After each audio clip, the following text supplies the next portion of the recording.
Hello नमस्कार साथियों, आप सबका एक बार फिर से स्वागत है सरसा साइंस स्टडी पे। साथियों हमने इसके पहले पिछले जितने वीडियो हैं उसमें सारे रिएक्शन का हम समझ गए हैं। रिएक्शन कितनी प्रकार के होते हैं जिसमें कि double displacement reaction, placement reaction, double displacement जो पढ़े हैं, अवक्षेपण अभिक्रिया और जो है एक अपना जो था दार्शनिकरण अभिक्रिया, उस सब के बारे में जानेंगे। ऊष्माशोषीय अभिक्रिया क्या होती है, ऊष्माक्षेपीय अभिक्रिया क्या होती है, ये सारे टॉपिक्स हम लोगों ने कवर कर लिया है। तो आगे जो बच गया जो मेरा है ऑक्सीडेशन रिएक्शन, रिडक्शन रिएक्शन और रेडॉक्स रिएक्शन, उसके बाद जो है कोरिजन जिसको हम कहते हैं संक्षारण और एक बच गया विकिरण। तो ये चारों टॉपिक 4-5 टॉपिक जो है इस वीडियो में कवर करके इस चैप्टर को आज यहीं पे एंड करना है। तो उम्मीद करता हूँ आप लोग अच्छे से तैयारी कर रहे होंगे और अच्छी तरीके से आप लोग नोट बना रहे होंगे। अगर नोट चाहिए तो इसके वीडियो के डिस्क्रिप्शन में टेलीग्राम का लिंक दिया है, वहाँ से आके आप डाउनलोड कर सकते हैं और बिल्कुल फ्री है और अच्छी तरीके से आप लोग तैयार कीजिए ताकि आपका साइंस इतना मजबूत हो सके तो 80 में 80 मार्क्स आपका नहीं छूटेगा। जैसे ही चैप्टर खत्म होगा तो इसका मैं नोट्स दूँगा, वो ऑब्जेक्टिव टाइप का बनाया हुआ है। प्रत्येक चैप्टर का ऑब्जेक्टिव में जितना ऑब्जेक्टिव हो सकता है, तो वो सारा नोट्स आपको बिल्कुल फ्री में दिया जाएगा। तो इसमें कोई दिक्कत नहीं होना चाहिए कि 80 में से 80 मार्क्स आपको 100% आएगा ही आएगा। इसकी बात की मैं गारंटी लेता हूँ, एक भी क्वेश्चन आप बोर्ड में छोड़कर नहीं आएँगे। तो अच्छी तरीके से तैयारी कीजिए और जितना भी लिखा है ज़रा इसका आप अपने से एक नोट्स तैयार कीजिए ताकि रिवीजन के टाइम में क्या होगा आपको बहुत आसानी होगा। और आप लोगों से रिक्वेस्ट है कि इस वीडियो को अपने ज़्यादा से ज़्यादा अपने दोस्तों के साथ शेयर भी कीजिए ताकि वो लोग भी अपना इनका लाभ ले सकें और हमें भी जो है मोटिवेट मिले। तो सेशन अच्छा लगे तो आप लोग लाइक ज़रूर कीजिएगा। तो चलिए शुरुआत करते हैं आज के सेशन में जिसका नाम है, जो हम लोग पढ़े थे ऊष्माक्षेपीय अभिक्रिया, अब पढ़ेंगे ऑक्सीकरण और उपचयन अभिक्रिया के बारे में थोड़ा-सा हम लोग जानते हैं। तो चलिए शुरुआत करते हैं, आज का टॉपिक है ऑक्सीकरण अभिक्रिया। यहाँ पे देखिए ऑक्सीकरण अभिक्रिया हम कहते किसे हैं, इसके बारे में थोड़ा-सा हम जान लेते हैं। ऑक्सीकरण अभिक्रिया, 1 मिनट रंग कलर चेंज कर लेता हूँ। ऑक्सीकरण अभिक्रिया, तो हम ऑक्सीडेशन रिएक्शन करते हैं। ऑक्सीडेशन मतलब क्या होता है? ऑक्सी ऑक्सीजन का संयोजन या हम बोल सकते हैं हाइड्रोजन का वियोग होना। यानी कि ऐसी अभिक्रिया जिसमें ऑक्सीजन का संयोग होता हो और हाइड्रोजन का वियोग होता हो। तो इस प्रकार की अभिक्रिया को हम कहेंगे क्या? ऑक्सीकरण अभिक्रिया कहेंगे। ठीक समझ में आया? ऑक्सीकरण यानी ऑक्सीजन का संयोग बोल दें, ये भी चलेगा, या हाइड्रोजन का वियोग बोल दें। इस तरह से हम इसको डिफाइन कर सकते हैं। ऐसी अभिक्रिया जिसमें ऑक्सीजन का जो संयोग होता है और हाइड्रोजन का वियोग होता है। इस प्रकार की अभिक्रिया को हम कहेंगे ऑक्सीडेशन रिएक्शन। ठीक? उस इसका एग्जांपल हम देख सकते हैं। इसका परिभाषा हम कैसे लिखेंगे? वैसी अभिक्रिया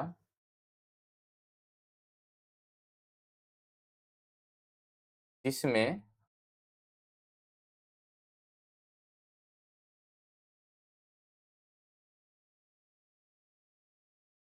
ऑक्सीजन का संयोग होता है, संयोग होता है अथवा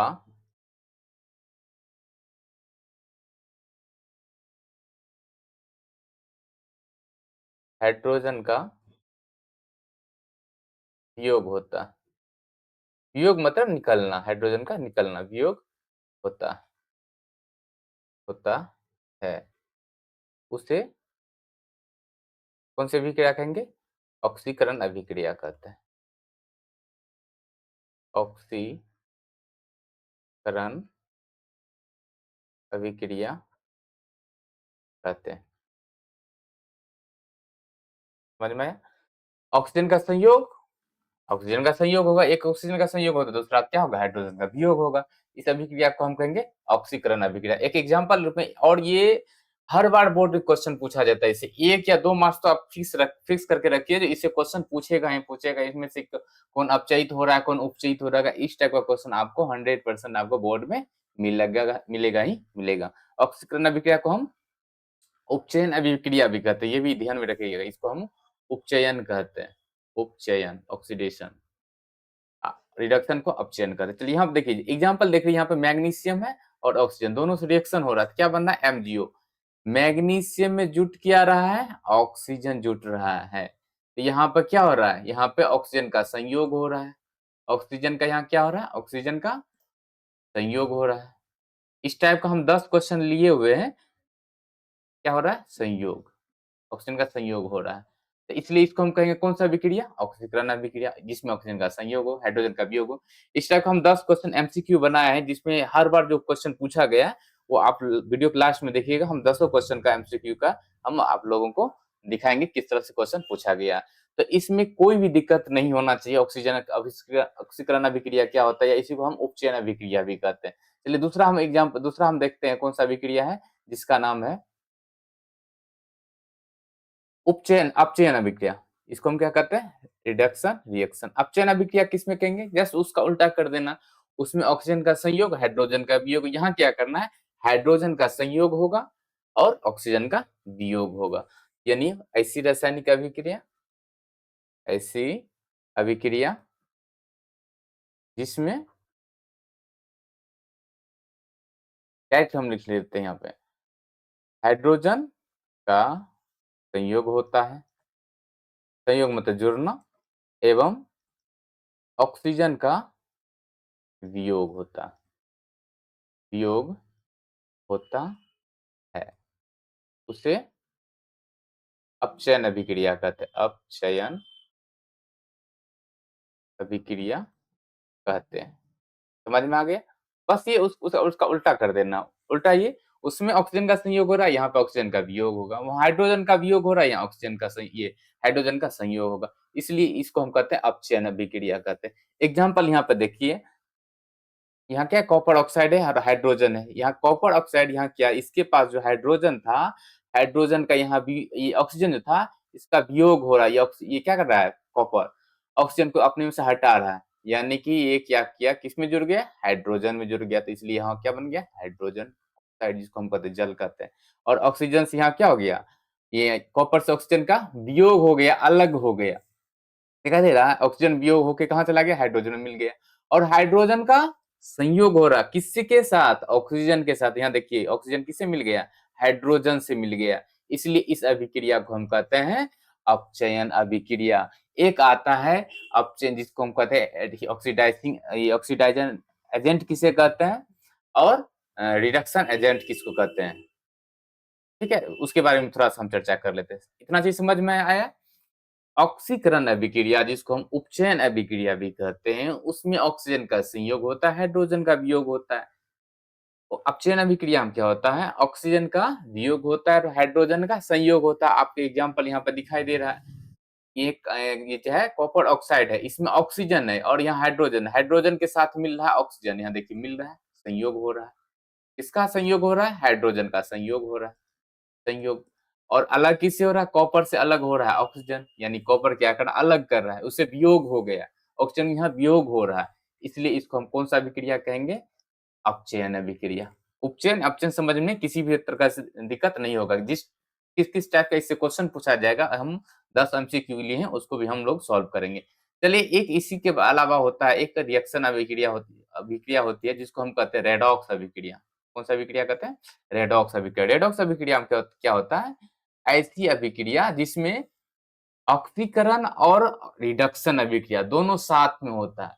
यानी उपचयन और अपचयन अभिक्रिया दोनों एक साथ अगर हो, तो इस अभिक्रिया को हम क्या कहेंगे? रेडॉक्स अभिक्रिया कहेंगे। क्या कहेंगे हम? रेडॉक्स अभिक्रिया कहेंगे। इसको हम डिफाइन कैसे करेंगे? जिसमें उपचयन उपचयन एवं अपचयन अभिक्रिया, ये क्या हो रहा है कलम में?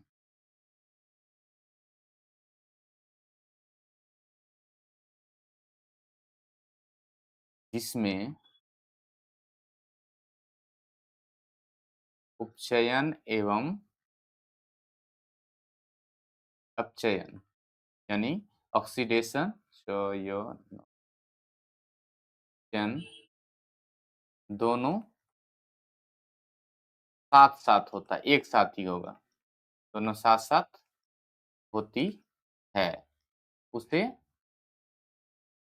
रेडॉक्स अभिक्रिया कहते हैं। रेडॉक्स अभिक्रिया कहते हैं। समझ में आया?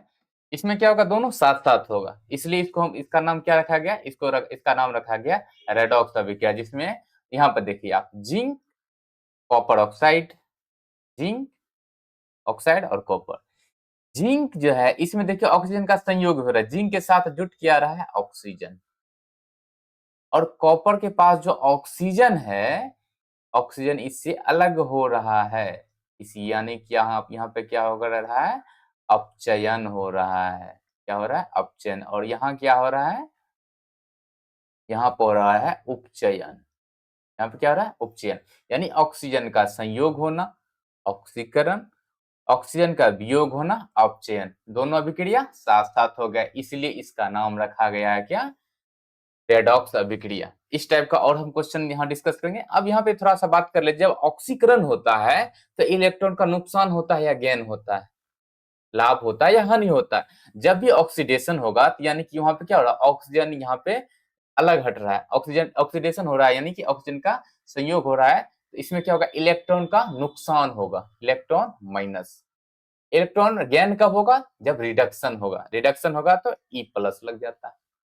ठीक है, तो ये बात भी आप लोग ध्यान में रखिए, इस टाइप का भी क्वेश्चन एमसीक्यू में पूछा जा सकता है, तो उसके बारे में हम लोग जानेंगे। अब एक बात आती है जो ये अपचयन ये अभिकारक किसको कहते हैं, एजेंट किसे कहते हैं, ऑक्सीडेशन एजेंट, और रिडक्शन एजेंट किसको कहेंगे, जिसका होगा ऑक्सीडेशन, जिसका होगा ऑक्सीडेशन वो होगा रिड्यूसिंग एजेंट। क्या होगा, वो रिड्यूस करने वाले, इसी को कहते हैं रिड्यूसिंग एजेंट।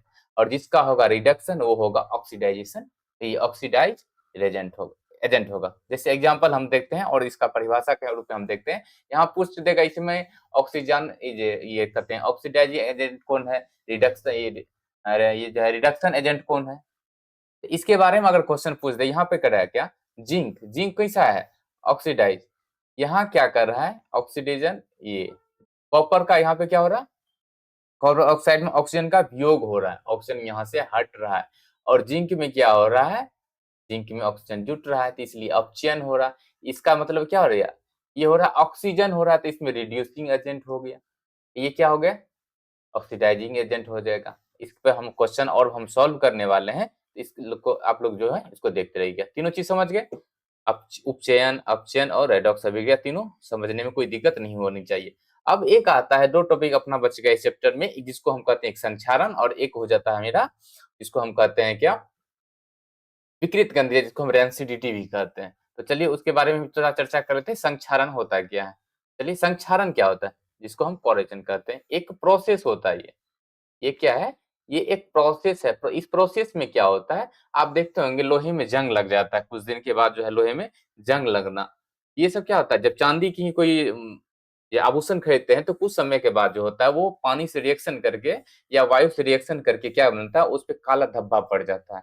ये एक सब एक सा एग्जाम्पल है, ये संक्षारण के कारण ऐसा होता है। तो संक्षारण को हम परिभाषित कर सकते हैं क्या, ऐसी प्रक्रिया या ऐसी क्रिया जिसमें नमी तथा वायु की उपस्थिति में धातुओं का क्या होता है, परत दर परत नष्ट होना शुरू हो जाता है, यानी कि जंग लगना शुरू हो जाता है, इसी को हम कहते हैं संक्षारण।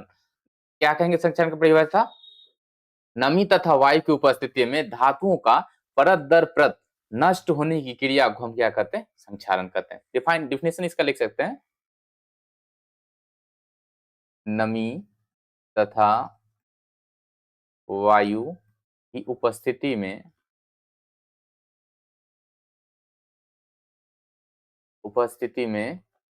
धातुओं का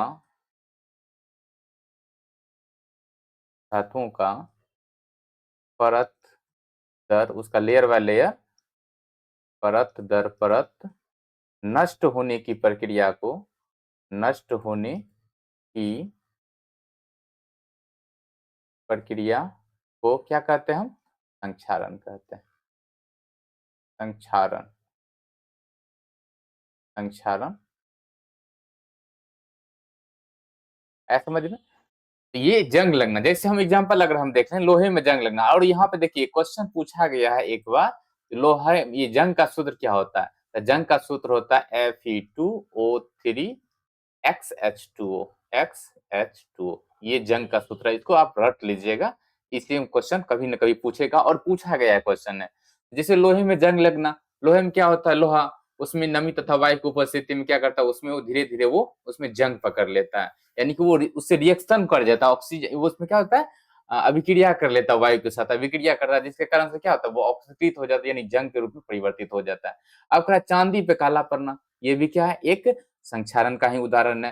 तांबे पर क्या होता है हरी परत जब बनना, तांबे का जो कोई बर्तन है उसपे क्या होता है ग्रीन कलर का जो उसपे एक लेयर बन जाता है। ये सब किसके कारण होता है? ये संक्षारण के कारण होता है।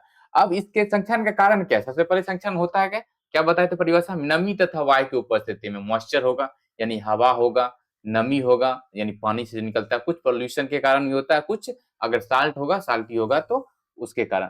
तो संक्षारण के कारण होगा हवा, नमी, प्रदूषण और लवण, जो हम साल्ट बोलते हैं।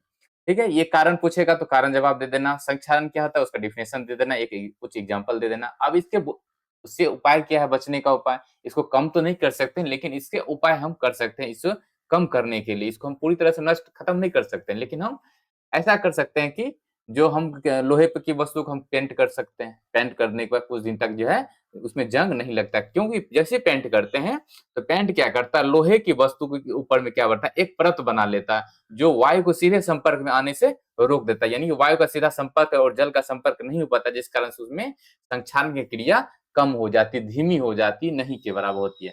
उसके बाद क्या करते हैं आप ये साइकिल सब में देखेंगे धुरी सब में क्या करते हैं ग्रीस सब लगा देते हैं, बॉल बेयरिंग सब में ग्रीस लगा दिया जाता है ताकि उसमें क्या हो वायु के सीधे संपर्क में ना आ सके। गैल्वेनाइजेशन इसमें क्या था तांबे के बर्तन पे क्या था जो है जस्ते का लोहे की वस्तु पर ये जो है जिंक की परत चढ़ा दिया जाता है। इसके कारण क्या होता है लोहे की वस्तु जो है ज्यादा दिन तक वो सुरक्षित रह पाता है। इसी को हम कहते हैं गैल्वेनाइजेशन कहते हैं। इलेक्ट्रोप्लेटिंग यानी कि किसी भी लोहे के यानी कोई भी धातु के प्लेट पे क्या करता है किसी अन्य धातु का प्लेट ये क्या कहते हैं उसपे कलर चढ़ा दिया जाता है। तो इस तरीका से हम क्या कर सकते हैं संक्षारण से हम बच सकते हैं। संक्षारण होता क्या है? नमी तथा वायु की उपस्थिति में धातुओं का परत दर परत नष्ट होने की प्रक्रिया को हम संक्षारण कहते हैं। इसका लोहे में जैसे लोहे में जंग लगना, जंग का सूत्र भी हम बता दिए Fe2O3 XH2 होता है। चांदी की सतह पर क्या होता है काला धब्बा पड़ना, ये भी है संक्षारण का ही उदाहरण है। तांबे पर हरी परत का जमना, ये भी एक संक्षारण का उदाहरण है। कारण भी बता दिए और इसके उपाय है। तो संक्षारण भी कंप्लीट हो गया और अपना जो है एक टॉपिक और बचा है जिसको हम कहते हैं क्या यहाँ पे देखिए इसको हम कहते हैं विकृत गंधिता कहते हैं। विकृत गंधिता यहाँ देखिए एक टॉपिक लास्ट अपना बच गया इस चैप्टर का। इसके बाद अपना ये चैप्टर खत्म। विकृत गंधिता किसे कहते हैं आप लोग गौर किए होंगे विकृत गंधिता कहता है ना विकृत हो गया गंध आ गया गंध में परिवर्तन हो गया। जैसे हम लोग खाना जो सुबह सुबह बनाते हैं और वही खाना अगर रात हो जाता है या रात के खाना को सुबह हम देखें तो उसका स्वाद चेंज हो जाता है, उसका गंध बदलने लगता है, वो खाना सड़ने लगता है, धीरे धीरे वो खराब हो जाता है। या किसी भी चिप्स का पैकेट लेंगे तो कुछ देर उसको जब फाड़ देंगे कुछ देर के बाद यानी 3-4 घंटे के बाद उसको अगर हम ऑब्जर्व करें तो उसका देखेंगे स्वाद चेंज हो जाता है और उसका जो है गंध में परिवर्तन आ जाता है, उससे यानी बदबू आने लगता है। ये सब किसका उदाहरण है? विकृत गंधिता यानी कि कहने का अर्थ हुआ नमी ये जो है ऑयली पदार्थ जितने भी हैं ऑयली पदार्थ यानी कि वसा युक्त पदार्थ को हम जब हम लंबे समय तक वायु में छोड़ देते हैं तो क्या हो जाता है ऑक्सीडाइज हो जाता है, ऑक्सीकृत हो जाता है, ऑक्सीजन से रिएक्शन कर लेता है जिसके कारण उसके स्वाद एवं गंध में परिवर्तन हो जाता है। इसी प्रक्रिया को हम क्या कहते हैं? इसी को हम कहते हैं विकृत गंधिता कहते हैं। समझ में आया विद्यार्थीगण? तो विकृत गंधिता कहेंगे जब तेलीय एवं वसायुक्त खाद्य पदार्थों को लंबे समय तक वायु में छोड़ देने पर वह ऑक्सीकृत हो जाता है। ऑक्सीकृत हो जाता है जिसके कारण उसके स्वाद एवं गंध में क्या होता है परिवर्तन हो जाता है जिस कारण से वो खाने योग्य नहीं होता है। इसी को हम कहते हैं विकृत गंधिता। जैसे आप देखें एग्जाम्पल में यहाँ देखिए चिप्स या नमकीन के पैकेट लंबे समय तक खुला रखने पर इसमें क्या आता है बदबू आने लगता है। कोई मक्खन है बटर है कुछ दिन तक उसको छोड़ दिया जाए ऐसे ही तो अजीब गंध उसमें देने लगता है यानी स्वाद चेंज हो जाने लगता है। तला हुआ खाना यानी जो ऑयली फूड है उसको हम कुछ देर तक छोड़ देंगे यानी सुबह का शाम में खाएंगे तो क्या हो जाएगा उसका स्वाद में परिवर्तन हो जाएगा। ये सब किसके अंतर्गत आता है? इसको कहते हैं विकृत गंध। परिभाषा कैसे देंगे? तेलीय एवं वसायुक्त खाद्य पदार्थों को लंबे समय तक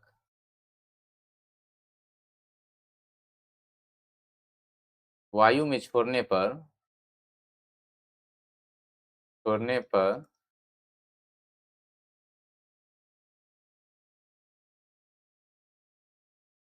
वह क्या हो जाता है? ऑक्सीकृत हो जाता है, ऑक्सीकृत हो जाता है तथा स्वाद एवं गंध में परिवर्तन हो जाता है। स्वाद एवं गंध में परिवर्तन आ जाता, जिसे हम क्या कहते हैं? जिस कारण वो खाना खराब हो गया, जिसे हम विकृत गंधिता कहते हैं। रेंसिडिटी, विकृत गंधिता कहते हैं। समझ में आया? विकृत गंधिता किसे कहेंगे, ये समझ गए। एग्जाम्पल दे देना। अब हो गया एग्जाम्पल भी समझ गए, विकृत गंधिता क्यों होता है, लंबे समय तक उसको हम वायु में छोड़ देंगे तो वो रिएक्शन करके वो ऑक्सीकृत हो जाता है, जिसके बाद स्वाद एवं गंध में परिवर्तन हो जाता है।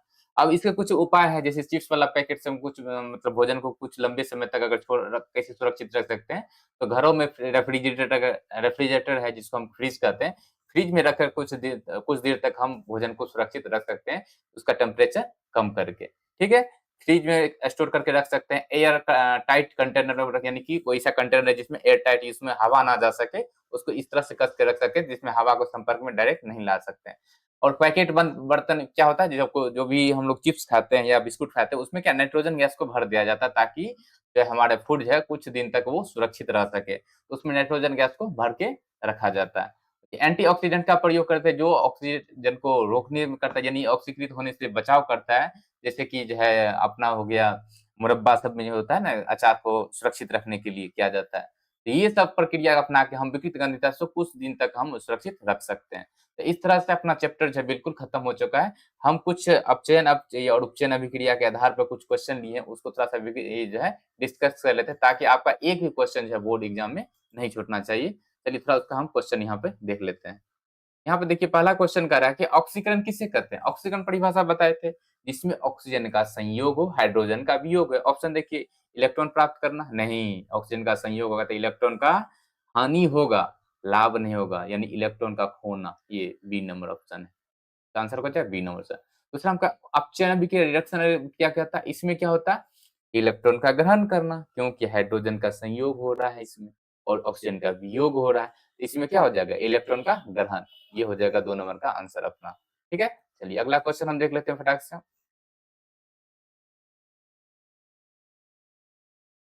कह रहा है, निम्न में से कौन सी ऑक्सीकरण अभिक्रिया, ऑक्सीकरण क्या होगा? ऑक्सीजन का जुड़ना।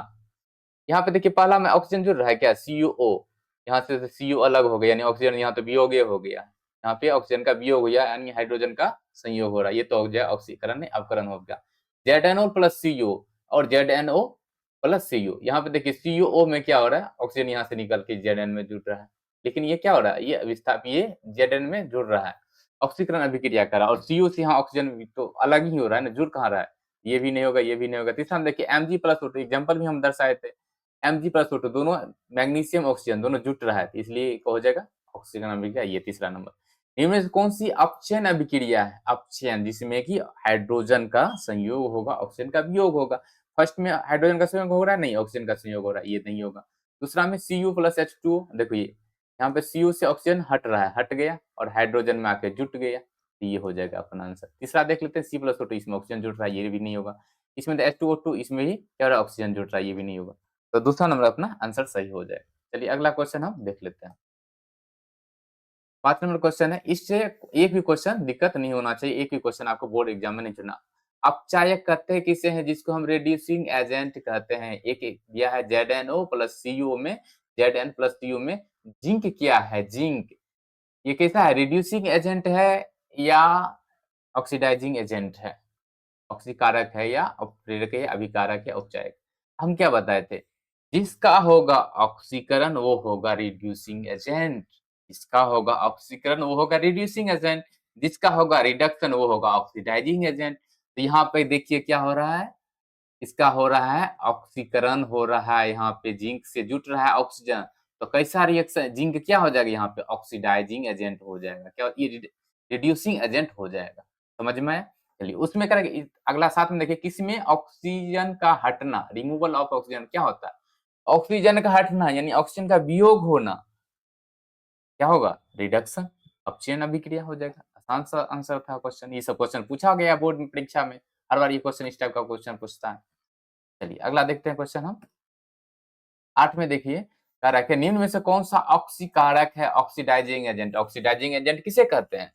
जिसका होगा रिडक्शन वो होगा ऑक्सीडाइजिंग। इसमें रिएक्शन, इसमें देखिए यहाँ पे कुछ दिया ही नहीं और ये क्वेश्चन अधूरा हो गया। अच्छा चलिए इसमें देखिए ऑक्सीडाइजिंग एजेंट क्या हो जाएगा, ऑक्सीजन यहाँ पे जुटे, यहाँ हटेगा, ऑक्सीजन जुटेगा, यहाँ इस पे क्या हो जाएगा, ऑक्सीजन 2 हो जाएगा, यहाँ पे O2 हो जाएगा, ये हो जाएगा ऑक्सीडाइजिंग एजेंट। निम्न में से कौन सा अपचायक रिड्यूसिंग एजेंट, यहाँ पे क्या हो जाएगा H2 हो जाएगा रिड्यूसिंग एजेंट, हाइड्रोजन का जुड़ना यानी ऑक्सीजन का घटना, ये हो गया। तो इस टाइप से अपना जो है ये चैप्टर बिल्कुल द एंड हो गया है। तो इस तरह से आप लोग जो है बढ़िया से फेयर बना लीजिएगा और इसका नोट्स भी आपको टेलीग्राम पे मिल जाएगा, वहां से आप कुछ सहायता ले सकते हैं।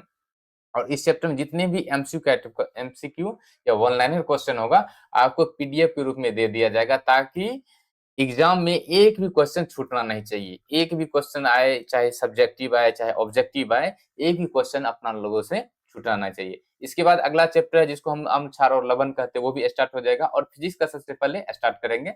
इसमें पहला चैप्टर अपना प्रकाश है, वो हम आज से ही स्टार्ट कर देंगे, दूसरा वीडियो लाएंगे, या आज या कल आपका जो है एक वीडियो मिल जाएगा लाइट का। और बायोलॉजी का तो आपका 2 क्लास चल ही गया है, इसमें की जय प्रक्रम चल रहा था, गणेश सर पढ़ा रहे हैं, तो उसमें आप लोग जो है अच्छी तरीका से तैयारी कीजिए।